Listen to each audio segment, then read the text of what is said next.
Hello students, তোমাদের সামনে second unit test exam আছে। এই ভিডিও থাম্বনেল দেখেই বুঝতে পেরেছো ভিডিওটা কিন্তু আজকে ক্লাস 10-এর, ঠিক আছে, ক্লাস 10-এর সেকেন্ড ইউনিট টেস্টের জন্য ইম্পর্টেন্ট একটা ভিডিও। এখানে সমস্ত কোশ্চেন আছে তড়িৎ প্রবাহ এবং রাসায়নিক বিক্রিয়া থেকে। তোমাদের যে তড়িৎ বিশ্লেষণ চ্যাপ্টার আছে সেইখান থেকে আজকে সমস্ত কোশ্চেনগুলো নিয়েছি। তো চলো শুরু করা যাক। দেখো, সব কোশ্চেন এখানে শর্ট কোশ্চেন আছে। আমি আশা করছি যে এর বাইরে তোমাদের কোনো শর্ট কোশ্চেন হবে না বা হওয়ার চান্স কম। ওকে, তো প্রত্যেকটার অ্যান্সার আমি বলে দিচ্ছি, তোমরা খাতায় নোট করে নেবে। যাদের জানা নেই তারা নোট করবে অবশ্যই, আর বই থাকলে বইতেও মার্ক করতে পারো, তবে নোট করে নেওয়াটাই বেটার। আর যাদের যাদের এই পিডিএফটা লাগবে আমাকে আমার হোয়াটসঅ্যাপ নাম্বারে মেসেজ করবে। আমি হোয়াটসঅ্যাপ নাম্বারটা বলে দিচ্ছি 7001921196। এই নাম্বারে মেসেজ করবে, ঠিক আছে, নাম আর ক্লাস লিখে আর কি পিডিএফ লাগবে সেটা লিখে, তাহলে আমি এই পিডিএফটা তোমাদেরকে সেন্ড করে দেবো। ওকে, কোয়েশ্চেন নাম্বার 1, পিতলের ওপর সোনার প্রলেপ দিতে তড়িৎ বিশ্লেষ্য হিসেবে কি ব্যবহার করা হয়? খুব ইম্পর্টেন্ট কোয়েশ্চেন। কিসের প্রলেপ দেবে? সোনার প্রলেপ দেবে। তাহলে তড়িৎ বিশ্লেষ্য হিসাবে পটাশিয়াম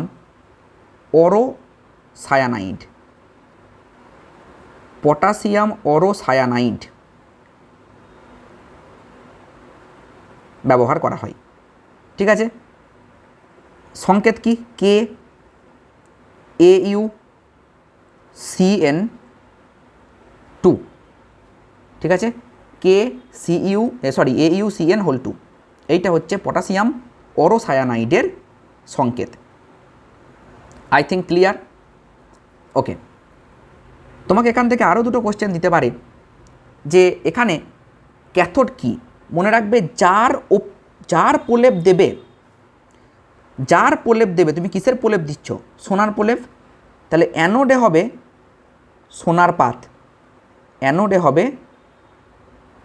সোনার পাত, ঠিক আছে, সোনার বিশুদ্ধ পাত লিখবে তাহলে আরও ভালো হবে, ঠিক আছে। তাহলে অ্যানোডে বিশুদ্ধ সোনার পাত, যার প্রলেপ দেবে তাকে রাখতে হবে অ্যানোডে, ঠিক আছে। আর যার ওপরে প্রলেপ দেবে, পিতলের ওপরে প্রলেপ দিচ্ছ, সেইটাকে রাখবে ক্যাথোডে। তাহলে ক্যাথোডে কী হবে? পিতল। লিখে নাও, ক্যাথোডে রাখতে হবে পিতল। কোয়েশ্চেন নাম্বার 2, যে পাত্রে তড়িৎ বিশ্লেষণ প্রক্রিয়া ঘটানো হয় তার নাম কি? একদম ইজি, এটা তোমরা সবাই জানো, ভোল্টামিটার, ঠিক আছে। ভোল্ট মিটার নয় কিন্তু, ভোল্টামিটার। কোন দ্রব্যে সোনার প্রলেপ দিতে কি ব্যবহার করা হয়? কোনো দ্রব্যে সোনার প্রলেপ দেবে, এখনই বলে দিলাম আমি, ঠিক আছে, সেম অ্যান্সার হবে। একই কোশ্চেন আছে। একটি মৃদু তড়িৎ বিশ্লেষ্য পদার্থের দ্রবণে কোন কণা তড়িৎ পরিবহন করে? মৃদু তড়িৎ বিশ্লেষ্য দ্রবণ, আয়ন, ঠিক আছে, লিখে নেবে কি কি? ক্যাটায়ন এবং অ্যানায়ন, ঠিক আছে, ক্যাটায়ন এবং অ্যানায়ন। কোয়েশ্চেন 5, কোন জাতীয় ধাতুর পরিশোধনে তড়িৎ বিশ্লেষণ পদ্ধতি ব্যবহার করা হয়? দেখো, যেগুলো তীব্র তড়িৎ ধনাত্মক সেইগুলো পরিশোধনে এই পদ্ধতি ব্যবহার করা হয়, ঠিক আছে। তাহলে লিখে নাও, তীব্র তড়িৎ ধনাত্মক, যেমন সোডিয়াম, পটাশিয়াম, অ্যালুমিনিয়াম, লিখে নেবে তীব্র তড়িৎ ধনাত্মক, যেমন দিয়ে উদাহরণ 3টে। পারদ তড়িৎ বিশ্লেষ্য পদার্থ, সত্য না মিথ্যা? মিথ্যা, পারদ তড়িৎ বিশ্লেষ্য পদার্থ নয়, ঠিক আছে। কোন তড়িৎদ্বারকে ব্যাটারির ধনাত্মক প্রান্তের সঙ্গে যুক্ত রাখা হয়? মনে রাখবে, ক্যাথোডকে ব্যাটারির ঋণাত্মক প্রান্তের সঙ্গে যুক্ত করা হয়। ক্যাথোডকে ব্যাটারির ঋণাত্মক প্রান্তের সঙ্গে যুক্ত করা হয়। আর যদি বলে যে ধনাত্মক প্রান্তের সঙ্গে যুক্ত করা হয় কাকে, তাহলে হবে অ্যানোডকে ধনাত্মক প্রান্তের সঙ্গে আর ক্যাথোডকে ঋণাত্মক প্রান্তের সঙ্গে যুক্ত করা হয়, ঠিক আছে। বেশ, পরমাণু এবং আয়নের মধ্যে কোনটি বেশি সুস্থিত? অবশ্যই আয়ন বেশি সুস্থিত। পরমাণু এবং আয়নের মধ্যে আয়ন বেশি সুস্থিত। কেন? আমি একটা এক্সাম্পল দিয়ে বলে দিই। সোডিয়ামের কটা ইলেকট্রন? 2,8,1, মানে মোট 11টা ইলেকট্রন। এবার এই সোডিয়াম চাই যে আমার শেষ কক্ষপথে যেন 8টা ইলেকট্রন থাকে, তাহলে ও কী করবে? এই একটা ইলেকট্রন কিন্তু ত্যাগ করে দেবে, আর যখনই ত্যাগ করে দেবে হয়ে যাবে Na+, তাহলে যেই একটা ইলেকট্রন ত্যাগ করে দিল ও তাহলে আর আনস্টেবল নয়, ও স্টেবল হয়ে গেল, কারণ ও তো ওইটাই চাইছিল যে শেষ কক্ষপথে 8টা ইলেকট্রন করতে। Na+-এর কটা ইলেকট্রন? 2,8, ব্যাস ওর প্রয়োজন মিটে গেল, ঠিক আছে, আয়ন হয়ে গেল। তাহলে আয়ন বেশি সুস্থিত পরমাণুর থেকে। তড়িৎ বিশ্লেষণ পদ্ধতিতে কত শতাংশ বিশুদ্ধ কপার ধাতু পাওয়া যায়? তাহলে কপার ধাতুকে যদি আমরা তড়িৎ বিশ্লেষণ পদ্ধতিতে নিষ্কাশন করি তাহলে 99.9% বিশুদ্ধ কপার পাওয়া যায়। কোয়েশ্চেন নাম্বার 10, গ্লিসারিন একটি তড়িৎ বিশ্লেষ্য না তড়িৎ অবিশ্লেষ্য? গ্লিসারিন আয়নে বিশ্লিষ্ট হয় না। তাহলে যদি আয়নে বিশ্লিষ্ট না হয় তাহলে সেটা কি হয়ে যাবে? তড়িৎ অবিশ্লেষ্য। তাহলে গ্লিসারিন তড়িৎ অবিশ্লেষ্য। লিখে নেবে যে গ্লিসারিন আয়নে বিশ্লিষ্ট হয় না, তাই এটি তড়িৎ অবিশ্লেষ্য। শোনো, এই কোশ্চেনগুলো যদি ভালো করে করে যাও তোমরা পরীক্ষার হলে গিয়ে দেখবে যে এগুলো কতটা ইম্পর্টেন্ট। কোশ্চেন নাম্বার 11, গলিত NaCl তড়িৎ পরিবহন করে না, সত্য না মিথ্যা? মিথ্যা। গলিত NaCl তড়িৎ পরিবহন করে, কারণ ওটা তো ভেঙে যায়, Na+ আর Cl- আয়ন থাকলেই তড়িৎ পরিবহন করবে। তড়িৎ লেপন কি? যারা জানো না লিখে নাও, আমি বলে দিচ্ছি, ধীরে ধীরে বলছি, লিখে নাও। তড়িৎ বিশ্লেষণ পদ্ধতিতে কি করা হয়, আমি আগে ফ্যাক্টটা বুঝিয়ে দিই। দেখো, তড়িৎ বিশ্লেষণ পদ্ধতিতে বেশি সক্রিয় ধাতুর উপরে কম সক্রিয় ধাতুর প্রলেপ দেওয়া হয় যাতে সেটাতে মরচে না পড়ে, বুঝতে পেরেছো? ওইটাই হচ্ছে তড়িৎ লেপন। তাহলে ভালো করে লিখতে গেলে তোমাকে লিখতে হবে যে তড়িৎ বিশ্লেষণ পদ্ধতিতে অপেক্ষাকৃত অধিক সক্রিয় ধাতু বা ধাতু সংকরের তৈরি বস্তুর ওপর কম সক্রিয় ধাতুর প্রলেপ দেওয়ার পদ্ধতিকে তড়িৎ লেপন বলে। তাহলে তড়িৎ বিশ্লেষণ পদ্ধতিতে অপেক্ষাকৃত অধিক সক্রিয় ধাতু বা ধাতু সংকরের ওপর কম সক্রিয় ধাতুর প্রলেপ দেওয়াকে তড়িৎ লেপন বলে। কোশ্চেন 13, লোহার চামচের ওপর নিকেলের প্রলেপ দিতে তড়িৎ বিশ্লেষ্য হিসাবে কি ব্যবহার করবে? সোনার প্রলেপ দিতে কি? পটাশিয়াম অরোসায়ানাইড। আর নিকেলের প্রলেপ দিতে কি? Nickel sulphate. ঠিক আছে, নিকেল সালফেট, NiSO4। আচ্ছা, এটা আরেকটা হবে না, এটা জুতো যৌগ, NiSO4 6H2O, এইটা NiSO4 6H2O, ঠিক আছে। নিকেল সালফেট খুব ইম্পর্টেন্ট, মনে রাখবে। তড়িৎ বিশ্লেষণের সময় অ্যানোডে কি বিক্রিয়া ঘটে? অ্যানোডে জারণ ঘটে। এই কোশ্চেনটা পরীক্ষায় অনেকবার দিয়েছিল। অ্যানোডে জারণ আর ক্যাথোডে বিজারণ। তড়িৎ বিশ্লেষণের সময় ভোল্টামিটারের তড়িৎ প্রবাহের অভিমুখ কোন দিকে হয়? দেখো, ভোল্টামিটার মানে যে পাত্রে তুমি তড়িৎ বিশ্লেষণ করছো কি কি থাকে? একটা ক্যাথোড থাকে, একটা অ্যানোড থাকে, ঠিক আছে। ক্যাথোড কি হয় না, ক্যাথোড ব্যাটারির নেগেটিভের সঙ্গে যুক্ত থাকে আর অ্যানোড ব্যাটারির পজিটিভের সঙ্গে যুক্ত থাকে, ঠিক। এর ভেতরে লিকুইড থাকে, এর ভেতরে কারেন্ট যায় ক্যাথোড থেকে অ্যানোডের দিকে, এটা মনে রাখবে, ক্যাথোড থেকে অ্যানোডের দিকে কারেন্ট যায়। তাহলে ভেতরে কারেন্ট যায় ক্যাথোড থেকে অ্যানোডের দিকে, ক্যাথোড থেকে অ্যানোডের দিকে কারেন্ট যায়, ওকে। লোহার ওপর 10 তার প্রলেপ দিতে তুমি ক্যাথোডে কি ব্যবহার করবে? দেখো, আমি শিখিয়েছিলাম যার ওপর প্রলেপ দেবে তাকে ক্যাথোডে। তাহলে লোহার ওপর, তাহলে লোহার বস্তুকে তুমি রাখবে ক্যাথোডে, এইটাকে রাখবে ক্যাথোডে, ঠিক আছে। আর কার প্রলেপ দেবে? 10 তার, তাহলে বিশুদ্ধ 10 তার পাতকে রাখবে অ্যানোডে। লিখে নেবে, অ্যানোডে রাখা হবে বিশুদ্ধ 10 তার পাত।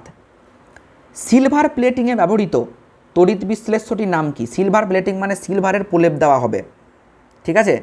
তো সিলভার প্লেটিং, আচ্ছা আমি এখানে আর একটা জিনিস বলে দিই, যদি বলে যে 10 তার প্রলেপ দিতে তড়িৎ বিশ্লেষ্য পদার্থ হিসাবে কী ব্যবহার করবে, এটাও মনে রাখবে, এটা হচ্ছে জিঙ্ক সালফেট, এটা দিয়ে দিতে পারে জিঙ্ক সালফেট, ZnSO4, ZnSO4 এর জলীয় দ্রবণ, জিঙ্ক সালফেটের জলীয় দ্রবণ। আশা করি ক্লিয়ার। সিলভারের প্রলেপ দেবে তখন নিতে হবে পটাশিয়াম আর্জেন্টোসায়ানাইড। কি বললাম? পটাশিয়াম আর্জেন্টোসায়ানাইড, পটাশিয়াম আর্জেন্টোসায়ানাইড, সংকেত মনে রাখতে হবে, ঠিক আছে, আর্জেন্টোসায়ানাইড সংকেত মনে রাখতে হবে, KAG, আচ্ছা এইখানে থার্ড ব্র্যাকেট দিয়ে দাও, KAgCN হোল 2, KAgCN হোল 2। আর যখন অরোসায়ানেট ছিল KAuCN ছিল, তাই না? এটা মনে রাখতে হবে, পটাশিয়াম আর্জেন্টোসায়ানাইড। আচ্ছা পেনটাকে একটু আমি ন্যারো করে নিই, এই দেখো। নেক্সট, তড়িৎদ্বার হিসাবে ব্যবহৃত হয় এরূপ একটি অধাতুর নাম লেখো। কোন অধাতুকে তুমি তড়িৎদ্বার হিসেবে ব্যবহার করো? গ্রাফাইট বা গ্যাস কার্বন, ঠিক আছে, লিখে রেখে দিও। গ্রাফাইট খুব ইম্পর্টেন্ট, গ্রাফাইট বা গ্যাস কার্বন, গ্রাফাইট বা গ্যাস কার্বন। কোনো দ্রব্যে নিকেলের প্রলেপ দেবে, তড়িৎ বিশ্লেষ্য হিসাবে কী ব্যবহার করবে? একটু আগেই বলেছি ভাই, রিপিট হয়েছে কোশ্চেনটা। NiSO4.6H2O, এটা কি? এর নাম হচ্ছে নিকেল সালফেট, ঠিক আছে, নিকেল সালফেট। তড়িৎ বিশ্লেষণের সময় কোন শক্তি কোন শক্তিতে রূপান্তরিত হয়? এটা একটুখানি টাইপিং মিস্টেক আছে, ঠিক করে নিও। তড়িৎ বিশ্লেষণের সময় কোন শক্তিতে রূপান্তরিত হয়? তড়িৎ শক্তি রাসায়নিক শক্তিতে, তড়িৎ শক্তি রাসায়নিক শক্তিতে। তারপরে তড়িৎ বিশ্লেষণ পদ্ধতিতে নিষ্কাশিত হয় এমন একটি ধাতুর নাম লেখো, যেটাকে তড়িৎ বিশ্লেষণ পদ্ধতিতে নিষ্কাশন করা যায়। তাহলে সেরকম একটা ধাতুর নাম কি? একটু আগেই বলে দিয়েছি। তীব্র তড়িৎ ধনাত্মক, যেমন সোডিয়াম, পটাশিয়াম, এইগুলো বলে দেবে। লোহার ওপর তামার তড়িৎ লেপন করবে, ঠিক আছে, তড়িৎ বিশ্লেষ্য রূপে কোন ধাতুর লবণ নেবে? তামার তড়িৎ বিশ্লেষণ লিখে নেবে কপার সালফেটের জলীয় দ্রবণ, তাহলে CuSO4 এর জলীয় দ্রবণ, এইটাই কিন্তু কপার সালফেট, ঠিক আছে, এর জলীয় দ্রবণ। এই জলীয় দ্রবণ কথাটা কিন্তু লিখতেই হবে, কারণ শুধুমাত্র আমি যদি CuSO4 ফেলে দিই তাহলে তো হবে না, সেটাতে জল মেশাতে হবে, তবেই তো আয়নে বিশ্লিষ্ট হবে, তাই না? কোন আয়নে বিশ্লিষ্ট হবে? Cu2+ plus SO4 2-। একটি ধাতব বস্তুর ওপর সিলভারের প্রলেপ দিতে তড়িৎ বিশ্লেষ্য রূপে কী ব্যবহার করবে? সিলভারের প্রলেপ দেবে, সিলভার মানে Ag, তাহলে পটাশিয়াম আর্জেন্টোসায়ানাইড, একটু আগেই বলে দিয়েছি, ঠিক আছে। বিশুদ্ধ জল তড়িতের কুপরিবাহী কেন? কারণ বিশুদ্ধ জলে কোনো আয়ন থাকে না, লিখে নিও, তাই এ তড়িতের কুপরিবাহী। নেক্সট কোশ্চেন, রূপোর চেনে সোনার প্রলেপ দেবে, সোনাকে ক্যাথোডে ব্যবহার করা হয়। রূপোর চেনে যখন আমি সোনার প্রলেপ দেবো, সোনাকে ক্যাথোডে ব্যবহার করব। দেখো, যার প্রলেপ দেব তাকে অ্যানোডে, কার প্রলেপ দেব? সোনার প্রলেপ, তাহলে সোনাকে অ্যানোডে। আর কার ওপর প্রলেপ দেব? রূপোর চেনে, তাহলে রূপোর চেনটাকে ক্যাথোডে, ঠিক আছে। মনে রাখতে হবে, সেই তোমরা যখন পড়েছিলে না, ওই যখন কপার ধাতুর নিষ্কাশন পড়েছিলে, সেখানে কি পড়েছিলে যে ওই কপার ধাতু কি হয়, ওই কপারের পাত যখন না হয় অ্যানোডে, তখন সেই অ্যানোডটা কিন্তু ছেড়ে চলে আসে দ্রবণে। তার মানে কী হবে, ওই অ্যানোড থেকে Cu2+ ছেড়ে আসবে, দিয়ে ক্যাথোডে গিয়ে লাগবে। বুঝতে পেরেছো তো? তাহলে ক্যাথোডে কী থাকবে? যার উপর প্রলেপ দেবে সেটাকে ক্যাথোডে রাখতে হবে, আর যার প্রলেপ দেবে তাকে অ্যানোডে রাখতে হবে, মানে ব্যাপারটা এরকম, ঠিক আছে। কোশ্চেন নাম্বার 26, তামার তড়িৎ লেপনের জন্য ব্যবহৃত তড়িৎ বিশ্লেষ্যটির নাম কি? একটু আগেই বলে দিয়েছি, CuSO4 এর জলীয় দ্রবণ, CuSO4 এর জলীয় দ্রবণ। জলের তড়িৎ বিশ্লেষণে ক্যাথোডে কোন গ্যাস জমা হয়? জলের তড়িৎ বিশ্লেষণে ক্যাথোডে হাইড্রোজেন গ্যাস জমা হয়, মনে রাখতে হবে, হাইড্রোজেন গ্যাস জমা হয়। NaCl এর তড়িৎ বিশ্লেষণে ক্যাথোড ও অ্যানোডে কী কী উৎপন্ন হয়? NaCl এর যখন তড়িৎ বিশ্লেষণ হয়, ক্যাথোডে উৎপন্ন হয় সোডিয়াম, লিখে নেবে, ক্যাথোডে উৎপন্ন হয় সোডিয়াম, আর অ্যানোডে উৎপন্ন হবে ক্লোরিন গ্যাস Cl2। CHCl3 একটি তড়িৎ বিশ্লেষ্য পদার্থ, সত্য না মিথ্যা? মিথ্যা, CHCl3 তড়িৎ বিশ্লেষ্য পদার্থ নয়, কারণ এটা আয়নে বিশ্লিষ্ট হয় না। জলের তড়িৎ বিশ্লেষণে উৎপন্ন H2 এবং O2 গ্যাসের ওজন অনুপাত কত? এর ওজন অনুপাত হচ্ছে 1:8, ঠিক আছে, 1:8। আর যদি আয়তন অনুপাত বলে তাহলে 2:1, দুটোই লিখে নেবে। ওজন অনুপাত 1:8 আর আয়তন অনুপাত 2:1। ওকে, এই চ্যাপ্টার থেকে আরও কোয়েশ্চেন আছে, ওটা আমি নেক্সট ভিডিওতে আপলোড করব। এটা পার্ট 1 হলো। ওকে, সব শর্ট কোয়েশ্চেন আছে, ইম্পর্টেন্ট। ভিডিও ভালো লাগলে লাইক, কমেন্ট, শেয়ার করবে।